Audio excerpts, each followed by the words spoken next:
Hello everyone, welcome back to our special time. This is Parent Story Hour episode 2. I've been seeing a lot of posts online and comments that I'd like to acknowledge in general about, let's call it homeschool guilt. And some parents have been saying, I don't know if I'm doing this schoolwork the right way. I'm trying to work from home and I can't keep the same kind of schedule that other people are keeping. So there's a lot of guilt. And I would like to make you feel better a little bit about that today. So in the famine of the 1300s, apparently when people got hungry, they ate their children. So my question to you today is, have you eaten any of your children yet? And if your answer is no, I really applaud you. And I think we don't need to take that lightly. We need to acknowledge that parents are not eating their young. So that is a plus, and cheers to you.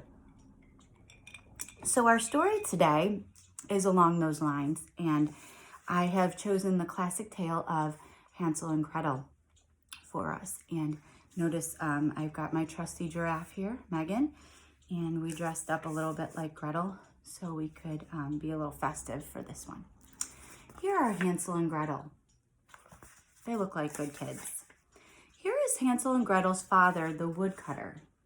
He looks a little rough, like he's got a lot of problems. This is Hansel and Gretel's stepmother. Now clearly, right here, this is a red flag. She is yelling at this comforter for being too colorful. And I'm not sure how they met, like eHarmony, and maybe he was like, I have kids, and she's like, it's cool, and she's not really great about it. We'll see here. The stepmother says to the woodcutter, we have no food. Hansel and Gretel have to go. So that's her first go-to. They have no food, let's remove the children. At least they didn't eat them, I guess. No, says the woodcutter. The stepmother says, yes, they have to go. But look, little ears, always listening. The woodcutter and stepmother go to sleep. Hansel gets up and looks for some pebbles. So this kid is smart. He's like, they're gonna kick us out. Gotta have a backup plan. In the morning, the stepmother says, get up, Hansel, get up, Gretel. We have to go out and get some wood. Go out and get some wood. That's code. They go into the woods. Hansel drops the pebbles as they go. Smart kid. The woodcutter lights a fire. You stay here, Hansel and Gretel, he says. We are going to look for some wood. Again, with the looking for wood. Are they? No. Hansel and Gretel go to sleep. The woodcutter and stepmother go home. They went home. Left their kids in the woods. And I know a lot of us probably feel like we'd like to leave our kids in the woods, but where was CPS? The fire has gone out. Hansel and Gretel get up. They look for the pebbles. Look, says Hansel, here are the pebbles. We can go home. So see, he was smart. He's got this, right? Hansel and Gretel go home. The woodcutter jumps up. Hansel and Gretel, he says, it is good to have you home. Then why, sir, did you agree to leave them in the woods if it's so great? And look at the look she's giving. Like, how did they find us, you know? The woodcutter says to the stepmother, I want Hansel and Gretel to stay here. No, says the stepmother, we have no food. Hansel and Gretel have to go. She's adamant. I mean, I think she kind of wanted these kids like out before they ran out of food. That would be my guess. The woodcutter and the stepmother go to sleep. Hansel gets up to look for some pebbles, but he can't get out because they have locked their children in a room, which I know we can all identify with this motivation right now. However, still wrong. Still wrong. In the morning, the stepmother says, get up, Hansel, get up, Gretel. We have to go get some wood. Again, with the getting of wood. I don't know if I'd fall for it again. They go into the woods. Hansel has no pebbles. He drops breadcrumbs. So now the question I raise here is, if there are breadcrumbs, wasn't there bread? Crumbs have to come from bread, right? So my guess is the stepmother was having a bread bowl the night before and leaving crumbs everywhere and claiming they have no food. Interesting.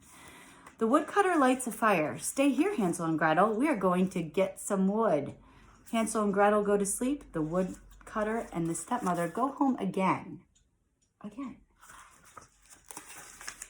The fire is out. Hansel and Gretel get up. They want to go home. They look for the breadcrumbs. The breadcrumbs have gone. Hansel and Gretel can't go home because those birds in those pages earlier, they ate the breadcrumbs because they're not stupid either. Hansel and Gretel come to a house. Gretel says, this house is good to eat. They eat and eat. So they stumble upon this house made of food in the forest. Now look at the alarm on the forest animals. I mean, just right here. This is your red flag, kids. These animals are like, no, bad idea. Don't do that. Don't eat that. A witch comes out. Right. They were right.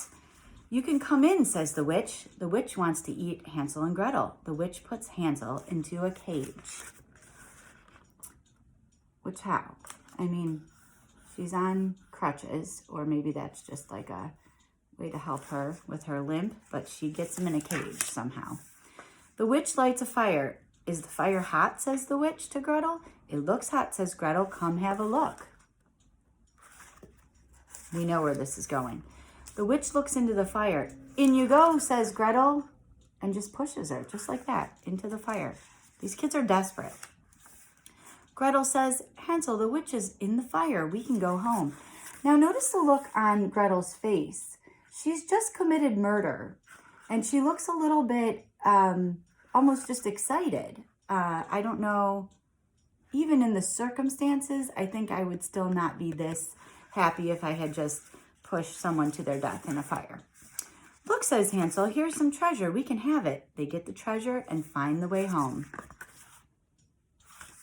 Now, clearly, if it was today, this would be all Clorox wipes. It would be like hand sanitizer and Clorox wipes. The stepmother has gone. The woodcutter says, stay here, Hansel and Gretel. It is good to have you home. Well, now it's good. How many times did you drop them off in the woods? And then that's just the end. We don't even know what happened. I would find a way to definitely leave home if I were these children. I would not trust that father. Anyway, I hope you've enjoyed Hansel and Gretel, this lovely tale of parenting. And I hope that it makes you feel a little bit better. If you haven't eaten your children or left them in the woods or locked them in a room, that means you're doing a good job. So stay tuned for episode 3 tomorrow. And I hope everyone's staying healthy and sane.